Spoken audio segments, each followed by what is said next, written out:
तो hey what's up guys, welcome back to the another video. आज मैं परमेन बिकम ब्लाइंड का पार्ट 2 बताने जा रहा हूँ। तो बिना किसी देरी के आज का वीडियो हम शुरू करते हैं। तो हम देखते हैं किचन में सुमीरे यानी पाको खाना बना रही है। उसके चेहरे पर थोड़ी थकान है लेकिन आंखों में खुशी और सुकून है। मित्सु जो कि परमेन है डाइनिंग टेबल पर बैठा है। उसकी आंखें अभी भी थोड़ी धुंधली है लेकिन वो अब बिना किसी मदद के आसपास देख सकता है। मित्सु बोलता है धीरे से एक गहरी सांस लेते हुए, तुम थक गई होगी पाको, पूरा हफ्ता तुमने मिशन पर भी काम किया और मेरा भी ख्याल रखा। पाको बोलती है, पलट कर प्यार से मुस्कुराती है और बोलती है मिशन पर तो भूबी और पायान थे, मैं तो बस अपना काम कर रही हूँ। फिर मित्सु हंस देता है। वो उठता है और धीरे से पाको के पास आता है। वो उसके हाथों को पकड़ता है जो किचन में काम कर रहे हैं।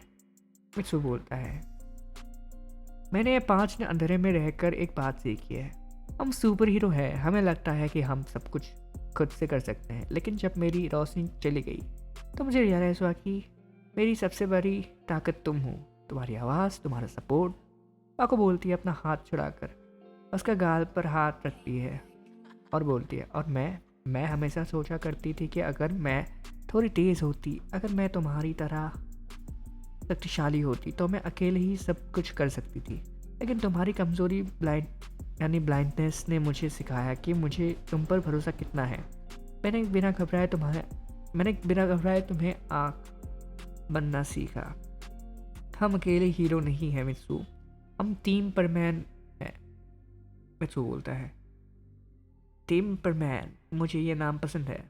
पाको बोलती है, अच्छा अब टीम पर मैन के लीडर को किचन से बाहर जाना चाहिए, मैं डिनर बना रही हूँ और जाओ तुम अब आराम करो आराम से। तो मित्सु भी बोलता है हंसकर, हाँ ठीक है मैं जाता हूँ और केंटा को नींद से उठाता हूँ। केंटा से मेरा मतलब है कि परमैन और पाको का बेटा, क्योंकि उन दोनों की शादी हो गई है। अगर वो सीरीज़ आप लोगों को देखना है तो आप लोगों को वो दूसरा चाइल्डहुड वाला सीरीज़ देखना होगा। तो उसके बाद हम देखते हैं बच्चों लिविंग रूम की तरफ जाता है। जब वो जाता है तो वो बिना किसी से टकराए पूरी सीधी रेखा में चलता है।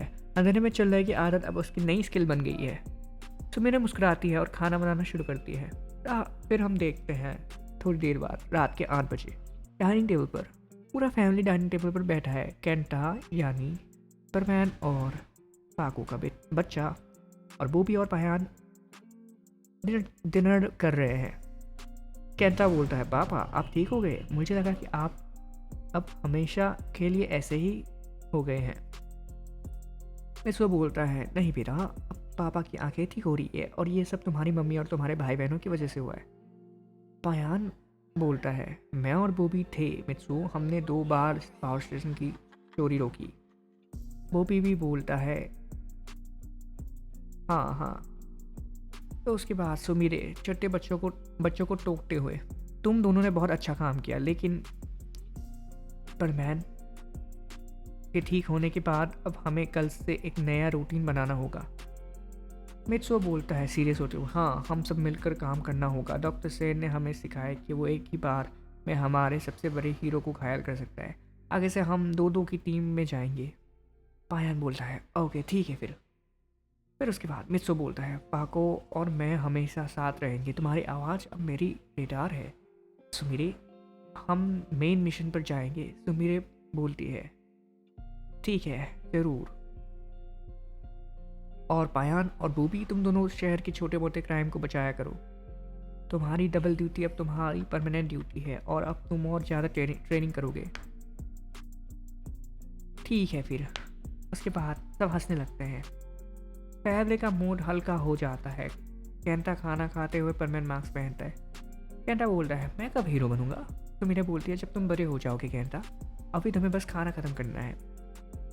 के बाद हम देखते हैं रात के 11 बजे है। बेडरूम में मित्सु और सुमेरे बेड पर जाते हैं। लाइट बंद है, कमरे में सिर्फ मूनलाइट आ रही। मित्सु सुमेरे को घूर रहा है। सुमेरे बोलती है, तुम मुझे ऐसे क्यों देख रहे हो। मित्सु बोलता है, मैं तुम्हें देख रहा हूँ, इतनी छोटी सी चीज़, और मैं उसे अब अप्रिशिएट कर रहा हूँ। तो मेरे बोलते, तुम्हारी आंखें अभी भी थोड़ी धुंधली है, तुम्हें आराम करना चाहिए। मित्सु बोलता है, मैं आराम करूँगा, लेकिन पहले। मित्सु उठकर बेड से उतरता है। वो धीरे से चलकर अपने परमानेंट सूट और मास्क के पास जाता है जो कॉर्नर में रखा है। वो सूट को छूता है। मित्सुओ बोलता है इस सूट ने मुझे बहुत ताकत दी है, मुझे उड़ना सिखाया, लड़ना सिखाया, लेकिन इस सूट ने मुझे तुम्हारी कदर करना नहीं सिखाया, अंधेरे ने सिखाया। वो वापस बेड पर आता है और सुमिरे के बगल में ले जाता है। वो उसका हाथ पकड़ता है। मित्सुओ बोलता है मैं तुमसे एक वादा करता हूँ सुमिरे, मैं अब कभी भी किसी भी हालत में तुम पर से अपना विश्वास नहीं हटाने दूंगा। हम एक दूसरे की ताकत है, जब हटाने दूंगा हम एक दूसरे।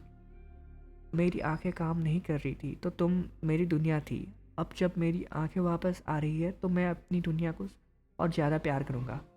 मैंने बोलती है, उसको कसकर गले लगाती है, और मैं तुमसे वादा करती हूँ मित्सुओ, मैं हमेशा तुम्हारी आंखें बनती रहूँगी, ज़मीन पर भी और हवा में भी। दोनों थोड़ी देर के लिए शांति में एक दूसरे को गले लगाते हैं। उनका रिश्ता अब सिर्फ मिशन तक सीमित नहीं रहा, एक दूसरे की ज़रूरत बन गया है। प्यार और पार्टनरशिप का एक परफेक्ट ब्लेंड।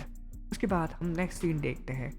अगली सुबह के 6 बजे शहर की ऊंची बिल्डिंग की छत पे सूरज निकल रहा है। परमैन और पाको अपने सूच में छत पर खड़े हैं।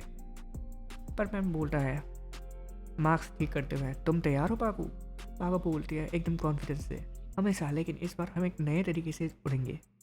परमैन बोलता है नए तरीके से? पाको बोलती है। मित्सुओ का कान में रीढ़ी से बोलती है तुम आंखें बंद करोगे?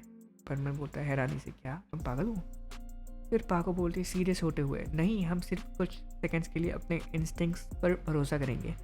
तुम्हें सुनना है कि हवा कहाँ से आ रही है और मैं तुम्हें बताऊंगी कि हमें कहाँ जाना है। चलो प्रूव करो कि तुम्हारे कान तुम्हारी नई रेडार है।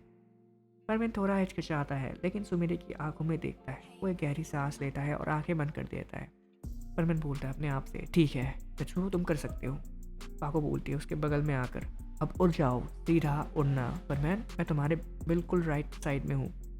दोनों एक साथ छत से हवा में उड़ जाते हैं। परमैन की स्पीड थोड़ी हल्की है और वो दौड़ता है, लेकिन वो डरता है, लेकिन पाको की आवाज़ उसे डायरेक्शन दे रही।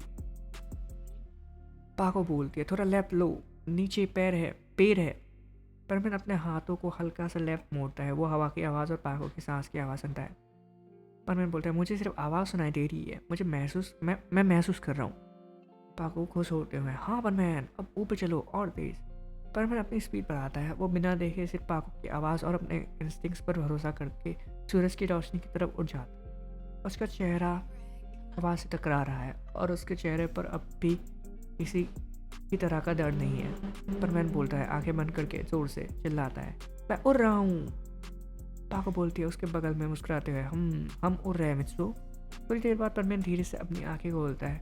उसकी आंखों में अब पूरी रोशनी वापस आ चुकी है। वो सूरज को देखता है और फिर पाको की तरफ देखकर मुस्कुराती है।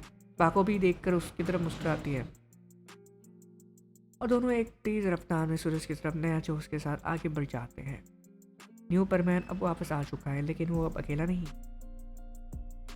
बाहर हम देखते हैं कुछ दिन बाद दोपहर स्कूल प्लेग्राउंड में। मित्सुओ अब पूरी तरह से ठीक हो चुका है। स्कूल प्लेग्राउंड में बास्केटबॉल खेल रहा है। उसकी बैटिंग अब पहले से ज़्यादा बेहतर है। एक दोस्त आके बोलता है, वाह मित्सुओ, तुम्हारी बैटिंग पहले से ज़्यादा अच्छी हो गई। मित्सुओ मुस्कुराते हुए बोलता है, हाँ, जब मेरी आंखें काम नहीं कर रही थी तब मैंने सिर्फ सुनना सीखा। अब मैं आवाज़ सुनकर बता सकता हूँ कि बॉल कहाँ से आई। दूर से सुमिरे उसे घूर रही है। उसकी आंखों में प्यार और गर्व है। सुमिरे अपने मन में सोचती है, डॉक्टर सेन ने मित्सुओ की आंखें तो छीन ली थी, लेकिन उनके इस बुरे काम ने हमारे रिश्ते को और मजबूत बना दिया। हमने सीख लिया कि सबसे बड़ी ताकत हमारी स्पीड या पावर नहीं है, बल्कि एक दूसरे पर किया गया भरोसा है। पर मैंने अब सिर्फ एक हीरो नहीं है, वो एक पार्टनर है, और हम दोनों मिलकर हर अंधेरे को रोशनी में बदल सकते हैं। तो आज के पार्ट के लिए इतना ही। आई होप आप लोग को अच्छा लगा होगा। मिलते हैं अगले एपिसोड में। आई होप आप लोगों को अच्छा लगा होगा। ये शॉर्ट स्टोरी है और 2 पार्ट है इसमें। आप लोग बताओ और कौन से स्टोरी बनाए। एंड हाँ, ये स्टोरी इतनी भी लंबी नहीं है, बट आई होप आप लोगों को अच्छा लगा होगा। तब तक के लिए मिलते हैं अगले एपिसोड में। Please like, share and subscribe.